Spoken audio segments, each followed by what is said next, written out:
woke up and had my coffee outside with my journal, which is something I haven't done in a while. And I looked into my journal and I realized that the last time I wrote there was March 23, and today is April 23. So that means I spent a whole month off of journaling. It's been a whole month, and I haven't written anything down physically. I haven't really written anything else creatively, and I haven't just checked into my own thoughts in a whole month. And it's usually the case that if I am journaling, I have other hobbies in check. If I'm journaling regularly, I'm also checking in with myself regularly. I'm meditating regularly. I'm sitting outside drinking coffee regularly, which is something I used to do a lot. And now I don't get to do that. Today I did, but I realized that I've been off of it for a whole month. And it's not just that I haven't journaled for a whole month, it's that I've feel like I've been out of myself for one whole month. For a whole month it feels like I've been taken away from myself, or something has been taken away from me. And aside from those kinds of daily activities and habits, um, it generally just correlates with how I've been feeling recently. And I feel like this video is just gonna feel like a part two to my last one, because I'm kind of just talking about really the same thing, but um, I just want to expand on this thought that I don't feel like myself anymore. And I don't know a time where I haven't felt this way, because I feel like I'm always feeling like I don't feel like myself.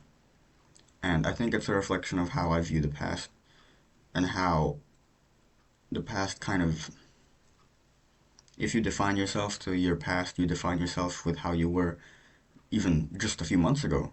It's not gonna it's not gonna be the same, because we change very rapidly.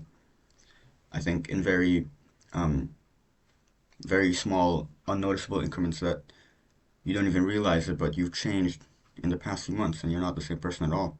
So if you compare yourself to that idea of the self a few months ago, it's not going to add up. It's not going to be the same. And so I think that this false view that you're changing for the worse is really just a misread of the fact you're changing. And when you're moving forward, you can't just stay the same. You can't just stay where you are. And when you think that the past is what was ideal, you don't look like the ideal self anymore, because you've changed. But I digress. That's not really what I wanted to talk about today. I wanted to talk about feeling like yourself, and more than just the past and trying to be like how you were before. I think it's just being able to acknowledge the trade off between what you sacrifice and what you keep for yourself. Another way of looking at it was I stopped journaling for a month. I stopped meditating for a month. I stopped doing all these things for a whole month. And those were things that I sacrificed so I could take in new things, new habits, new activities. Yeah, I stopped doing all those things for a month, but now I'm doing different things for a month. And is it that I don't feel like myself because I attached those habits to myself, to my own character? You know, I think to a certain extent that is true. I think if I stopped playing guitar or something like that, I definitely would not be myself anymore, because it's one of my traits. It's one of the things that I define myself with. I'm the person who plays guitar. I am the person who does these things. And that being said, there are many things that I've let go recently. And now I'm realizing I think that's the reason why I don't feel like myself anymore. You know, I define myself as many things. I'm the person who plays guitar. I play all these instruments. I listen to all this music. And at the same time, I write poems. You know, I say that I write. And I don't feel like myself anymore because I haven't done that in months.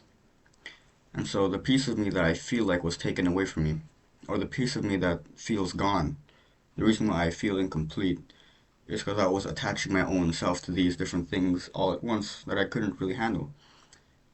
How can I be the version of me that goes to the gym regularly, the version of me that has a 9 to 5, the version of me that practices four instruments at once, and at the same time be the version of me that writes poems in his free time, that journals all the time, that meditates for 10 minutes every day, that watches all these movies, that studies languages, studies Japanese. How can I be all those things at once? And I don't know, I think I'm realizing that this maximalist mindset that I've always wanted to be the kind of person to juggle multiple things at once. And for the most part, I've been able to do that. I'm not this person who has just one sole singular passion that is the only path that I can take. To a certain extent, in a broader sense, I have that. Yeah, music, whatever. But I've always wanted to feel like I have multiple things going on. And it's not just because, I don't know actually, maybe it's because I want to keep myself busy. Because when I'm not busy, I feel like I'm just sitting around doing nothing. And it feels unproductive and it feels like I'm getting nowhere. But at the same time, when I put all this pressure on myself and I connect myself with all these things that I have to do, I feel like I'm pushing towards something. I feel like I have a purpose. And I think that is true, and I think that benefits me. But it becomes too much. And now, when you have this kind of attachment to certain things, you have these priorities that you really pressure yourself into doing. The soonest moment, as soon as you let go, all that aspiration and all that pressure turns into guilt, turns into shame, and it turns into I can't do this. How am I supposed to be who I want to be if I can't do all these things all at once? And it just works against you. It's like if you have all these things that you want to do and you're actually doing them, it's really really good. But if you're not at all, it's really really bad. It's kind of a, I feel like it's just a, if you're doing it, it's great. If you're not, it's terrible. So it's a trade-off. It's a risk reward thing where I need to actively be doing it to actually feel good. But now these past few months I haven't. I spent a whole month not journaling, not meditating, not doing these things that I want to do. And it's not like I have to do these things, but I've connected them with these ideals that if I do this, I'm better. If I don't, then I'm not worth it. It's not good for me. If I don't do these things, how am I supposed to be myself? And maybe the deeper flaw of this, the deeper mistake that I've made is just defining the self and defining me, who I am. How can you really define yourself? If anyone in the world is going to define you, it can only be you. But even that is difficult. You know, People can call you names and people can describe you in certain ways, and you can agree or disagree to those things. But when it comes to you describing yourself, you defining yourself, there's really no way to see if you're right or wrong because it's you. The mind looks at itself and doesn't have a point of reference.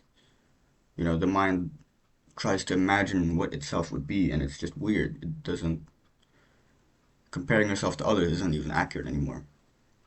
And you can't compare yourself to you because that's not accurate anymore because that's the past and you're always changing. And so it's like my mind is in a void. It's like the definition of the self and the way that you define you is in a void, and it's in this vacuum of what is it supposed to be. So when you're given all this free space and opportunity, you put all these definitions into yourself. You define yourself with multiple things, and as soon as you realize that you can't keep up with it, you're disappointed in yourself. You're disappointed in yourself that you've put yourself in. Like you put yourself in a box, and you have to do all these things. You have to be this. You have to be that. And I'm realizing that even though it seems productive, it's hard to keep up.